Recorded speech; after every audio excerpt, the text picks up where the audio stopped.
दोस्तों, आप में से कई लोगों का ये सवाल आता है कि सर हम फाइनेंशियल एनालिस्ट बनना चाहते हैं, कैसे बने? सीएफए तो उसका एक माध्यम है और उस पे हम लगातार बात भी करते रहते हैं। जो क्रिटिकल टर्म्स जो बिजनेस और फाइनेंस में यूज होते हैं, उसको मैं हर दिन एक टर्म उठाऊंगा और उसको बहुत अच्छे से आपको डिफाइन करके उसका हिस्टोरिकल कॉन्टेक्स्ट देकर और उसके प्रैक्टिकल एग्जांपल्स देकर इंडियन कॉन्टेक्स्ट में समझाऊंगा कि वो टर्म्स क्या है। और इसी तरीके से जो है हम एक दिन के बाद दूसरे दिन, तीसरे दिन, चौथे दिन हर दिन एक टर्म उठाएंगे और उसको अंत तक समझेंगे। इससे ऑटोमेटिकली दोस्तों दो चीजें होंगी, या तो आपको ये पूरी कड़ी में मजा आ रहा होगा कि वाह, रोज के रोज आप एक बिजनेस और फाइनेंस का नया टर्म बहुत अच्छे तरीके से प्रैक्टिकल अंदाज में कंसेप्चुअली सीख रहे हैं। और दूसरा, आपको मजा नहीं आएगा। मजा नहीं आएगा तो बहुत अच्छी बात है, उससे भी आपको ये लाभ तो हो जाएगा कि चलो यार, फाइनेंशियल एनालिस्ट बनना मेरा मेरा काम नहीं है, क्योंकि बहुत हर्ड मेंटालिटी में हम सब जो है एक ही काम करना चाहते हैं। और अगर मजा आएगा तो आप बहुत आगे बढ़ सकते हैं और बहुत अच्छे तरीके से इस मजे को फिर जो है कन्वर्ट कर सकते हैं एक प्रोफेशनल डिग्री में, जो कि सीएफए है, और उस पर हम चैनल पे निरंतर बात करते रहते हैं। राइट दोस्तों, आज जो हम टॉपिक उठाने जा रहे हैं अपना how to become a financial analyst में, उसमें हम उठाने जा रहे हैं म्यूचुअल फंड्स। इसको हम बहुत ही गहराई से देखेंगे। चार चीजें हमेशा की तरह देखेंगे। डेफिनेशन क्या है, क्या हिस्टोरिकल कॉन्टेक्स्ट रहा है म्यूचुअल फंड्स का, इंडियन बिजनेस और फाइनेंस कॉन्टेक्स्ट में दोस्तों जरूर से एग्जांपल देखेंगे, क्योंकि मुझे ऐसा लगता है कि यूट्यूब पे ये कंटेंट मिसिंग होता है। हम जो है ग्लोबल बातें कर लेते हैं, बट इंडियन कॉन्टेक्स्ट में क्या चल रहा है वो नहीं पता लगता है आपको। और चौथी जो चीज हम बात करेंगे, खासकर आप वो जो फाइनेंस एस्पिरेंट्स इस वीडियो को देख रहे हैं और अपना करियर फाइनेंस के अंदर बनाना चाहते हैं, आपको इस टर्म से कहाँ कहाँ फायदा मिलेगा। तो चलिए क्विकली शुरू करते हैं। डेफिनेशन। तो दोस्तों, म्यूचुअल फंड है क्या? म्यूचुअल फंड का सिंपल अर्थ है जहां पर काफी सारे लोग म्यूचुअली, मतलब अपने कंसेंसस से, अपने अग्रीमेंट से साथ आते हैं और बोलते हैं कि हाँ भाई चलो सब अपना अपना पैसा मिलाते हैं और इस हिस्सेदारी से जो पैसा मिला उसको जो है कहीं अच्छी जगह लगाते हैं। ये दोस्तों ऐसा क्यों करते हैं लोग? क्योंकि दोस्तों सबसे बड़ा बेनिफिट जो मिलता है जब आप हिस्सेदारी करते हैं, जब अपना पैसा पूल करते हैं, उससे आपको एक लेवरेज मिलता है जिसको बोलते हैं इकोनॉमीज ऑफ स्केल। ऐसा सोचकर देखिए कि एक जो है हाईवे के बगल में जो है एक प्लॉट है। वहां आपको पता है कि यार यहाँ जैसे यह हाईवे कंप्लीट होगा, या हाईवे जब पूरा बन जाएगा, उसके बगल में एयरपोर्ट भी आने वाला है, ये प्लॉट के दाम बहुत ऊपर जाएंगे। आज उस प्लॉट का दाम 1 करोड़ रुपया है। आपको पता है ये हाईवे और जो है आपका, जब ये पूरा एक्सप्रेसवे और ये जो आपका पूरा एयरपोर्ट बन जाएगा, तो ये जो है प्लॉट 1 करोड़ का 4 करोड़ हो जाएगा। तो आप बहुत एक्साइटेड है, बट अनफॉर्चुनेटली आपके पास 1 करोड़ रुपया है ही नहीं भाई। आपके पास 1 लाख रुपया। अब आप क्या करेंगे? तो अब आप फंस गए।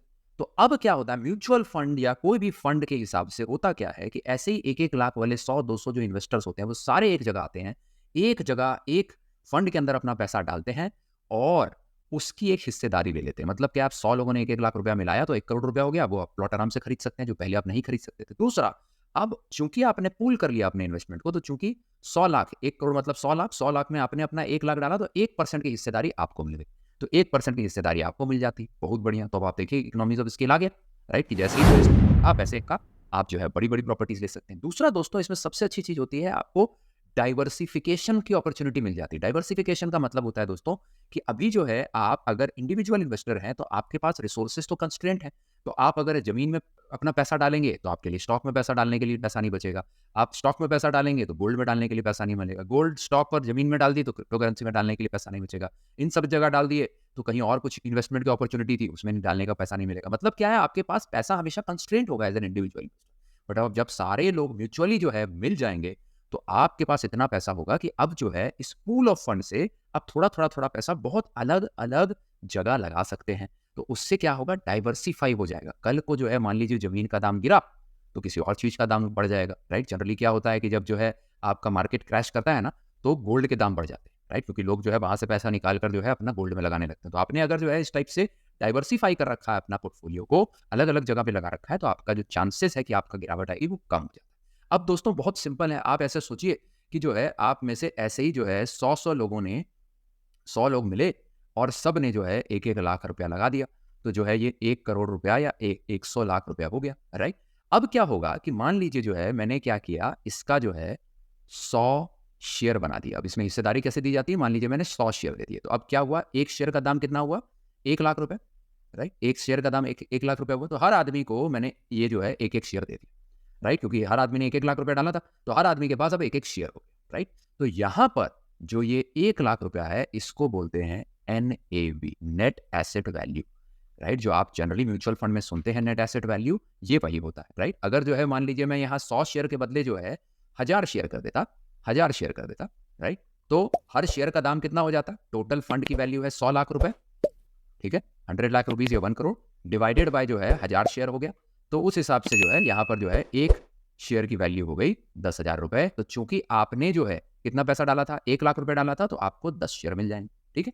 कल को जो है जब ये फंड जो है धीरे धीरे बढ़ता है, क्योंकि मान लीजिए वहाँ हाईवे आ गया, वहाँ एक्सप्रेसवे आ गई, वहाँ पर एयरपोर्ट आ गया, और मान लीजिए आपका ये 1 करोड़ रुपया लगाया हुआ जो है 4 करोड़ रुपए हो गया, तो उस समय नेट एसेट वैल्यू कितनी होगी? नेट एसेट वैल्यू मतलब होता है एक शेयर का प्राइस, क्योंकि अब तो ये इन्वेस्टमेंट हो गई ना, अब तो ये कंपनी की तरह बन गया। अब ये कंपनी, ये पूल पूल ऑफ फंड्स जो है, उसका अगर किसी को एक शेयर लेना है तो उसका दाम कितना हो जाएगा? वही 4 गुना हो जाएगा, तो ये 40,000 रुपए होगा। तो कल को अगर कोई नया इन्वेस्टर आता है, ये पुराना इन्वेस्टर जो है वो क्या कर सकता है? अपने 10 शेयर जो है किसी को दे सकता है। 10 शेयर के अगेंस्ट उसको कितना मिलेगा? 40,000 रुपए का एक शेयर है, जिसको एनएवी भी बोलते हैं, इंटू 10, तो जो है उसको 4 लाख रुपए मिल जाएंगे, वो लेकर निकल जाए। राइट। तो इससे क्या होता है दोस्तों कि बहुत ईजी हो जाता है ट्रेड करना भी। आप ऐसे सोचिए कि अगर जो है कल को आपने 1 करोड़ की एक जमीन ली है, तो उसको बेचने में भी बहुत असकत है, क्योंकि कितने लोग हैं कल को जो 4 करोड़ की जमीन खरीद पाएंगे।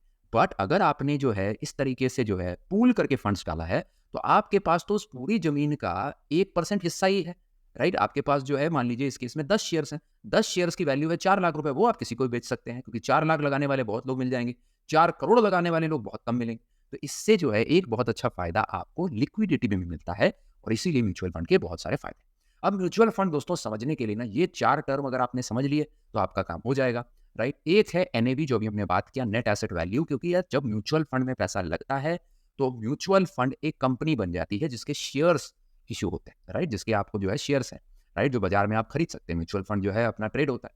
तो एक शेयर की क्या वैल्यू है उसको बोलते हैं नेट एसेट वैल्यू। जैसे हमारे एग्जांपल में अगर जो है हमने एक एक शेयर जो है 10-10 हज़ार रुपए का बना दिया, तो हमारे पास जो उसकी जो वैल्यू बनी वो 10,000 रुपए बनी। ठीक है।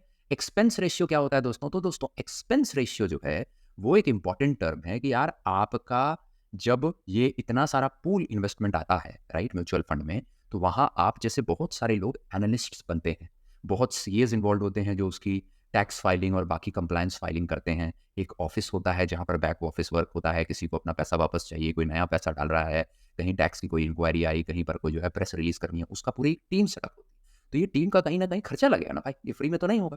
तो इसीलिए क्या करते हैं म्यूचुअल फंड वाले, वो बोलते हैं कि सर अगर मान लीजिए आपने 1 लाख रुपया लगाया, तो मैं 1,000 रुपया आपका सालाना इस 1 लाख से डिडक्ट कर लूंगा एक्सपेंस के। राइट। बोले, आप बोलेंगे सर क्यों यार, ये तो मेरा पैसा है, क्यों आप ले रहे हैं? तो वो बोलेगा भाई साहब आपके पैसे को मैनेज करने के लिए एक मेरी मैनेजमेंट फीस है, एक मेरे इतने सारे लोग बैठे हैं। राइट। तो वो क्या करता है, और वो बहुत ही नॉमिनल फीस होती है, उसमें कोई बहुत बड़ी चिंता की बात नहीं है। अभी मैं आपको एक लाइव एग्जांपल भी दिखाऊंगा, बट वो बहुत ही नॉमिनल फीस होती है। इसको ईआर भी बोलते हैं। ठीक है। एसआईपी आप लोगों ने बहुत सारा जो है नाम सुना होगा, इसका नाम ही होता है सिस्टमैटिक इन्वेस्टमेंट प्लान।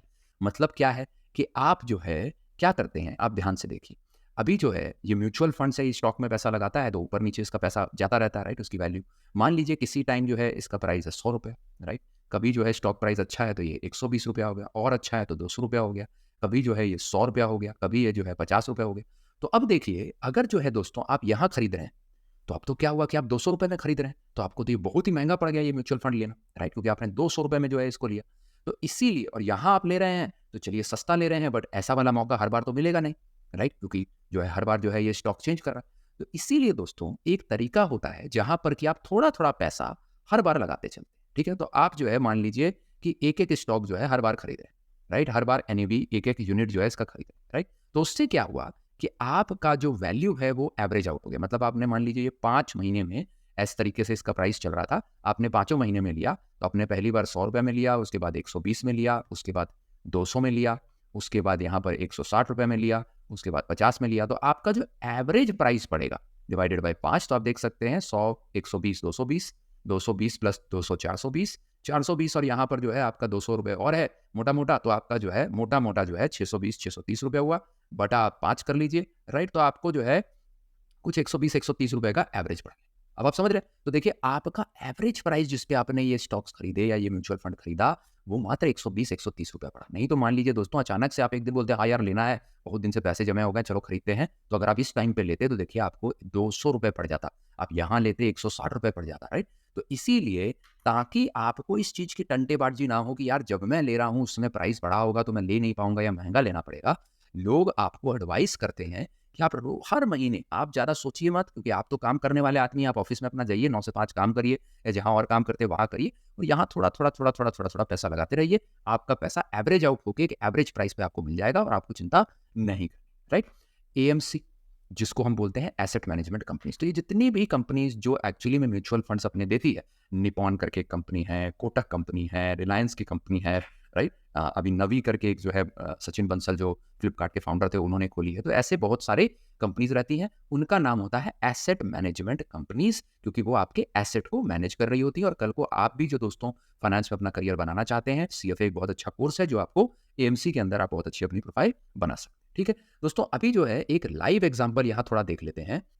दोस्तों आप देख पा रहे हैं ये एक लाइव एग्जांपल है Nippon India small cup cap का जो एक फंड है, म्यूचुअल फंड है, राइट? इसमें आप जाएंगे, ग्रो के अंदर मैं गया हूं दोस्तों, राइट? ये लिंक आप भी जो है जा सकते हैं, ग्रो के अंदर आप लॉगिन कर सकते हैं और वहां जाके आप अपना इस फंड को देखिए। तो जैसे ही आप नीचे स्क्रॉल करेंगे दोस्तों, आपको देखिए यहाँ पर इसकी नेट एसेट वैल्यू मिल जाएगी। देखिए आप यहाँ देख पा रहे हैं नेट एसेट वैल्यू दिख रहा है 174 रुपए। मतलब अगर इस म्यूचुअल फंड में, जहां पर कई सारे लोगों ने फंड लगा रखा है, पैसा लगा रखा है, कितने लोगों ने, देखिए 50,000 करोड़ का फंड है ये, 50,000 करोड़ का फंड लग रखा है। और अगर आपको जो है इसमें एक यूनिट जो है खरीदना है तो 174 रुपए लगेंगे। आज इस एक यूनिट का दाम जो है वो है 174 रुपए। फिर इसमें दिया हुआ है मिनिमम एसआईपी अमाउंट, कि अगर आप जो है इसमें सिस्टमैटिक इन्वेस्टमेंट प्लान हर महीने थोड़ा थोड़ा पैसा डालना चाहते हैं तो वो भी आप आराम से डाल सकते हैं। 100 रुपए से आप शुरू कर सकते हो। तो देखिए कितना फायदा हो गया, आप देख पा रहे हैं, राइट? यहाँ 50,000 करोड़ का फंड लगा हुआ है दोस्तों। बट आप अगर इस फंड में पार्टिसिपेट करना चाहते हैं ताकि ये फंड जो है जहां अपना पैसा लगाए वहां पर जो है आपको भी इससे फायदा हो, तो आप खुद देख सकते हैं कि जो है यहाँ पर इस फंड में जो है आप मात्र 100 रुपए से शुरू कर सकते हैं। आप इसी फंड में दोस्तों नीचे आप जाएंगे तो ये आपको बता देगा कि इस फंड ने जो है कहाँ कहाँ पैसे लगाए हुए। जो मैं आपको बता भी रहा था कि एक फंड आने से क्या होता है, बहुत सारे अलग अलग जगह पैसे लगा सकते हैं। तो ये आपको पूरा उस तरीके से दिखा रहा है। अब देखिए दोस्तों, जो मैं आपको बाकी चीजों के बारे में बता रहा था वो आपको नीचे मिल जाएगा। देखिए एक्सपेंस रेशियो आप देख रहे हैं 0.67 है। मतलब हर साल जो है ये आपके 0.67 जो है वो आपका पैसा ले लेगा। मतलब अगर जो है मान लीजिए आपने 100 रुपया लगाया तो उसमें से 0.67 रुपीज, राइट? 0.67 रुपीज मतलब 68 पैसा। अगर 100 रुपया लगाया तो उससे 68 पैसा जो है वो आपसे ले लेगा, क्योंकि ऐसे ही आपसे 68 किसी और से कुछ, किसी और से कुछ, ऐसे लेते लेते लेते लेते जो पैसा बनेगा उसका वो एक्चुअली में जो है यूज करेगा अपने ऑफिस की पेमेंट करने के लिए, अपने कर्मचारियों को पे करने के लिए, जो उसने एनालिस्ट बैठा रखे हैं उनकी सैलरी देने के लिए, एटसेट्रा। ठीक है, और इस एसेट मैनेजमेंट, इस एएमसी कंपनी का नाम है Nippon India small cap fund direct group, right? तो आई होप दोस्तों इससे जो है आपको बहुत ज्यादा क्लैरिटी लगी होगी। अब दोस्तों देखते हैं हिस्टोरिकल कॉन्टेक्स्ट की इसकी शुरुआत कहाँ से हुई थी, क्या हुआ था। तो दोस्तों सबसे पहले ना ये आप इस चेहरे को थोड़ा याद रखिए। इस चेहरे को दोस्तों ध्यान से देख लीजिए, राइट? ये एड्रियान वैन करके हैं, ये डच इन्वेस्टर थे। इन्होंने जो है पहली बार 1774, बहुत कई सौ साल पुरानी बात है, इन्होंने पहला म्यूचुअल फंड लॉन्च किया था। और पता है इनके म्यूचुअल फंड का नाम क्या था? नाम तो जो था डच में था, इसीलिए जो है मैं उससे आपको कंफ्यूज नहीं करूंगा। बट उसका इंग्लिश में अनुवाद, उसका इंग्लिश में ट्रांसलेशन था यूनिटी इज स्ट्रेंथ। तो इन्होंने पहली बार जो है 1774 के टाइम जो है सब लोगों को डच में बोला था, हॉलैंड में बोला था कि भाई सब पैसे लगाओ, हम लोग बढ़ाते हैं, राइट? इंडिया के कॉन्टेक्स्ट में 1963 में, 1963, क्योंकि इंडिया जो है काफी लेट, हम लोग तो काफी टाइम तक राइट अंडर ब्रिटिश रूल थे तो ये सबको नहीं पता था, राइट? बट इंडिया इकोनॉमी में म्यूचुअल फंड की पहली बार शुरुआत यूटीआई एएमसी से हुई दोस्तों 1963 में। जहां पर मैं एक चीज एक्नॉलेज करूंगा दोस्तों कि ये जो है नंबर 1 म्यूचुअल फंड है in terms of its size. काफी बड़ा म्यूचुअल फंड है। मैंने भी यही सोचकर जो है इसमें पैसे लगाए थे। अभी काफी डिसेंट इसमें ग्रोथ है मेरी, राइट? अभी जो है मैंने 500 के आसपास इसमें लिया था और अभी जो है इसकी वैल्यू कुछ 950 960 रुपए है। तो काफी अच्छा जो है इसने रिटर्न दिया है। तो ये है इंडिया के अंदर के कॉन्टेक्स्ट, राइट? अब आते हैं दोस्तों कि इंडियन बिजनेस और फाइनेंस का क्या कॉन्टेक्स्ट है। तो इसमें दोस्तों एक रिलायंस म्यूचुअल फंड की सक्सेस स्टोरी बहुत ही शानदार है। Reliance mutual fund, right? क्योंकि दोस्तों इस फंड ने, ये देखिए जो लाल कलर में दिख रहा है ना, ये है Reliance mutual fund. Reliance mutual fund जो है ये है जो आपको लाल कलर में दिख रहा है। ये लगभग दोस्तों 1995-96 में शुरू हुआ था और इसने लगभग दोस्तों 20 साल में 100x रिटर्न दिया। मतलब जिस व्यक्ति ने यहां पर 1 लाख रुपए लगाए थे उसका आज जो है मोटा मोटा जो है 1 करोड़ रुपए हो चुका है 20 साल में। ये जो आपको बाकी सारे ग्राफ्स दिख रहे हैं ये उनके रिटर्न्स आपको दिख रहे हैं कि अगर आपने फिक्स डिपॉजिट, एसएनपी और बाकी सब चीजों में लगाया होता तो आपके कितने पैसे होते। तो इंडिया में दोस्तों ये जो है बहुत ही बड़ी सक्सेस स्टोरी है, राइट? और इस सक्सेस स्टोरी के बेसिस पे काफी सारे लोगों ने दोस्तों अब एसआईपी लगाना शुरू कर दिया। दोस्तों जब मैंने जवानी में कदम रखा था, जब मैं अपने करियर बना रहा था, तब एसआईपी का उतना बोलबाला था नहीं, लोगों को ज्यादा पता नहीं था। आज की तारीख में दोस्तों आपको एक नंबर देता हूं, आपका दिमाग घूम जाएगा। कितने लोग आज एसआईपी लगा के बैठे हैं? आपको पता है कितने अकाउंट से एसआईपी लगती है? 3.5 करोड़ अकाउंट्स हैं इंडिया के अंदर जिससे आज एसआईपी हर महीने कटती। 3.5 करोड़ अकाउंट्स। और दोस्तों ये 2021 का डेटा है, अब तो और बेटर हो गया होगा। और कोविड के दौरान दोस्तों ग्रो, जीरोधा, अपस्टॉक्स, ये सारी कंपनी आने के बाद आपका इतना ज़्यादा अवेयरनेस हुआ, क्योंकि आईपीएल के दौरान और बाकी गवर्नमेंट ऑफ इंडिया के थ्रू म्यूचुअल फंड सही है का कैंपेन चला, उससे इतने लोगों को अवेयरनेस फैली कि आज जो है भारी मात्रा में लोग जो है एसआईपी करते हैं। और 3.5 करोड़ अकाउंट से जो है आज कुछ ना कुछ अमाउंट में एसआईपी जा रही है, राइट। अब दोस्तों आप जो फाइनेंस एस्पिरेंट्स हैं, आपको म्यूचुअल फंड्स की कहाँ जरूरत पड़ेगी, तो दोस्तों 3 बड़ी प्रोफाइल्स हैं जहां म्यूचुअल फंड्स बहुत बहुत सही तरीके से यूज होता है। एक इन्वेस्टमेंट प्रोफेशनल वाली प्रोफाइल, जहां पर दोस्तों दोनों ही retail as well as corporate clients, जो भी उनकी सेविंग्स होती हैं या एक्सेस फंड्स होता है, उसको अपने इन्वेस्टमेंट प्रोफेशनल जो कि आप होंगे उनके थ्रू जो है म्यूचुअल फंड्स में पार्क करेंगे। इसीलिए म्यूचुअल फंड्स की बेसिक अंडरस्टैंडिंग होना वो बहुत इंपॉर्टेंट है। दूसरा, रिस्क मैनेजर, क्योंकि बहुत बार दोस्तों रिस्क मैनेजर जो है वो म्यूचुअल फंड्स में इन्वेस्ट करके अपना रिस्क को डाइवर्सिफाई करता है। जैसे आप सोचिए कि अगर जो है आप एक बहुत छोटी कंपनी है, ठीक है, तो आपकी छोटी कंपनी के छोटे रिस्क होते हैं, क्योंकि छोटी कंपनियों को जो है